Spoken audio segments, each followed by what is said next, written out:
道林·格雷的画像。奥斯卡·王尔德。第10章。仆人进来的时候，多里安一直看着他，想知道他有没有看屏风后面。那个人没有表情，等着他的命令。多里安点了一支烟，走到镜子前，看着镜子里的自己。他能看到仆人的脸，那就像一张平静的面具，在那方面没有什么好害怕的，但是他觉得最好还是小心。他慢慢地说，让仆人告诉管家，他想见他，然后去画框店，让他们马上派2个人来。他觉得，当仆人离开房间的时候，他的眼睛看向了屏风，或者只是他自己想的。过了一会儿，管家穿着黑色的丝绸衣服，手上戴着旧的手套，急忙走进书房。他问多里安先生要旧书房的钥匙。旧书房，多里安先生，他叫道，那里有很多灰尘，我得先整理好，才能让您进去。那里还没有准备好让您看。不行，先生。我不想让你整理，管家，我只是想要钥匙。好吧，先生，您进去的时候，身上会沾满蜘蛛网的。事实上，自从老爷去世后，已经快5年没有打开过了。听到提到他的祖父，他吓了一跳。他对他的祖父有一个可怕的记忆。没关系，他回答说，我只是想看看那个房间。就这样，把钥匙给我。钥匙在这里，先生。老妇人颤抖着，不确定地在钥匙串里翻找着。钥匙在这里，先生。我马上把它拿出来。但是您不会想搬到那里去吧，先生？这里这么舒服。不开地信电的吧？他不高兴地说，谢谢你，管家。就这样。他耽搁了一会儿，说着一些家里的事情。他叹了口气，告诉他，他会把事情安排好。他笑着离开了房间。门关上后，多里安把钥匙放进口袋，看了一下房间。他的目光停在一张很大的红色被子上，上面有金色的花，那是17世纪末威尼斯的作品。他的祖父在一个修道院里找到的，是地结，那可以用来包住那个可怕的东西。它可能不止一次被用作裹尸布。现在，他要隐藏一些比死亡本身更可怕的东西，一些会产生恐怖，但永远不会死亡的东西。虫子对尸体来说是什么？它的罪恶对画像来说就是什么？它们会破坏它的美丽，吞噬它的优雅，它们会弄脏它，让它充满羞耻。然而，那东西仍然会活着，它永远都会活着。他吓了一跳，有一瞬间，他后悔没有告诉朋友他想隐藏画像的真正原因。朋友会帮助他抵抗另一个朋友的影响，以及他自己性格中更坏的影响。他对他的爱，因为那真的是爱，没有什么不是好的。那不是对美丽的单纯的喜欢，那种从我们的感官中产生，并在他们厌倦时消失的喜欢。那是很多人都知道的那种爱。是的，朋友本来可以救他的，但是现在太晚了。过去总是可以被消灭的，后悔或者遗忘都可以做到，但是未来是不可避免的。未来有激情，他们会可怕的扩张，梦想会在未来投下不好的阴影。他从沙发上拿起那张巨大的被子，双手拿着它，走到屏风后面。画像上的脸比以前更丑陋了吗？他觉得他没有改变，但是他对他的厌恶却增加了。金色的头发，蓝色的眼睛，红色的嘴唇，一切都在那里，只有表情改变了。他的残酷让人觉得可怕。与他在画像上看到的责备相比，另一个朋友的责备是多么的弱，多么的弱小。他自己的灵魂从画布上看着他，审判着他。一种痛苦的表情掠过他的脸庞。他把那件华丽的被子盖在了画像上。就在这时，有人敲门。他走出去的时候，仆人走了进来。您要的人到了，先生。他觉得必须马上摆脱这个仆人，他不能让他知道画像要被送到哪里。他有点狡猾，他的眼睛总是打探和背叛。他坐在书桌旁，给另一个朋友写了一张便条，让他送一些书来，提醒他晚上在俱乐部见面。等着回信，他把便条递给仆人，然后让那些人进来。2-3分钟后，又有人敲门。著名的画框制造商带着一个年轻的助手走了进来。画框制造商是一个红脸的小个子男人，他对艺术的热情被他所接触的大多数艺术家的贫困所减弱了。一般来说，他从不离开他的商店，他等着人们来找他。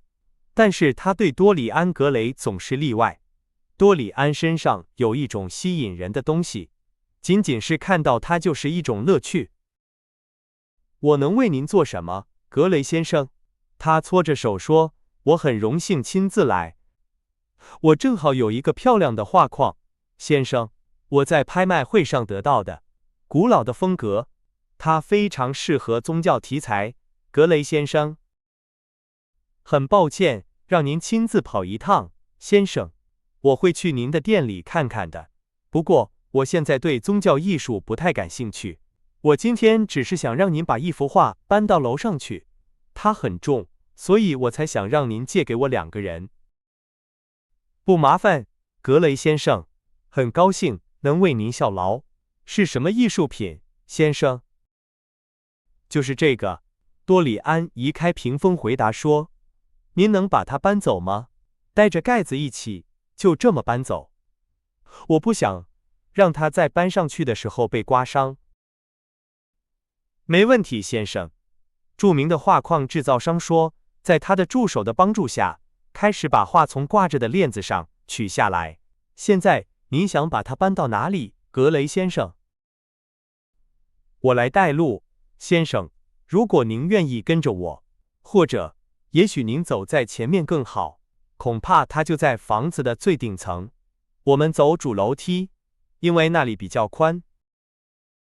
他扶着门让他们过去，他们走到大厅，开始上楼。画框的风格使画变得非常重，不实地，尽管画框制造商客气地反对，他非常不喜欢看到一位绅士做任何有用的事情。多里安还是伸出手来帮忙。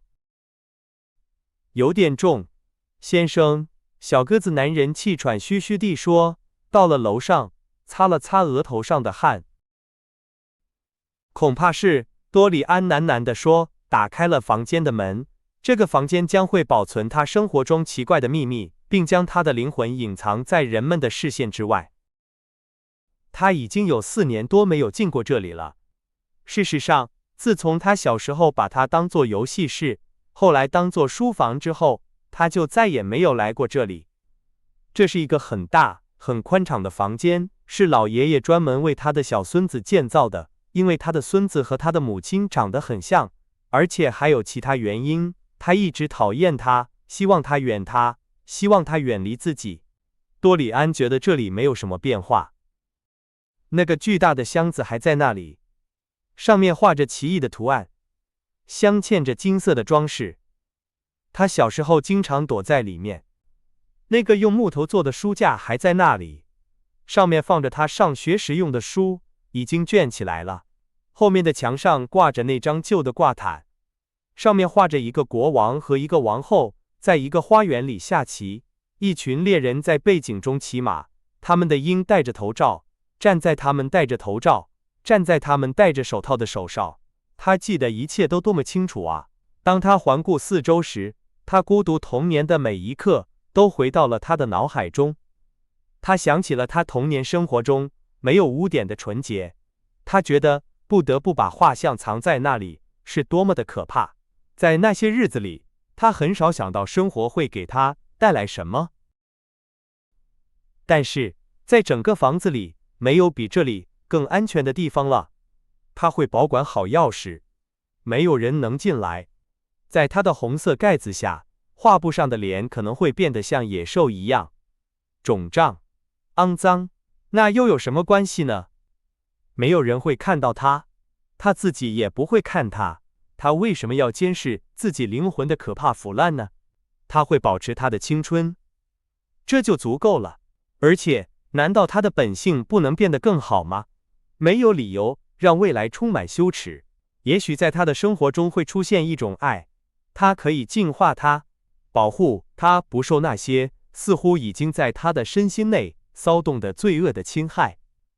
那些奇怪的、看不见的罪恶，正是因为他们的神秘而变得迷人和微妙。也许有一天，残酷的表情会从那张红色的嘴唇上消失，他就可以向世界展示朋友的杰作。不，那是不可能的。日复一日，周复一周，画布上的画像会变老。他可以逃脱罪恶的恐怖，但永远无法逃脱衰老的恐怖。脸颊会变得凹陷和松弛，黄色的皱纹会环绕着他枯萎的眼睛，使它们变得可怕。头发会失去光泽，嘴巴会张开，变得愚蠢或粗鲁，就像所有老人的嘴巴一样。他的脖子上会布满皱纹，手上布满蓝色的血管，身体会像他小时候对他很严厉的爷爷一样弯曲。画像必须被隐藏起来，没有其他可能。把它放在这里，先生，请。他疲惫地说，转过身来。很抱歉让您等了这么久，我在想别的事情。很高兴能休息一下，格雷先生。画框制造商回答说，仍然气喘吁吁。放在哪里，先生？哦，随便哪里，这里，这里就好。我不想把它挂起来，就靠在墙上就行了。谢谢。我可以看看这件艺术品吗，先生？多里安吓了一跳。您不会感兴趣的，先生，他说，眼睛没有离开他。他准备扑上去，把他推倒。如果他试图掀开那块隐藏着他生命秘密的布料，我不想再打扰您了。非常感谢您能来。没关系，格雷先生，没关系。很高兴能为您效劳，先生。画框制造商沉重地走下楼梯，他的助手跟在他的后面，用一种害羞的惊讶的表情看着多里安。他从来没有见过这么漂亮的人。当脚步声消失后，多里安关上门，把钥匙放进口袋。现在他感到安全了，没有人会看到那个可怕的东西，除了他自己。没有人会看到他的羞耻。当他走进书房的时候，他看到已经是5点了，茶已经准备好了。在一张深色的木桌上，放着另一个朋友的一封信，还有一本黄色的书，封面有点破损，边缘很脏。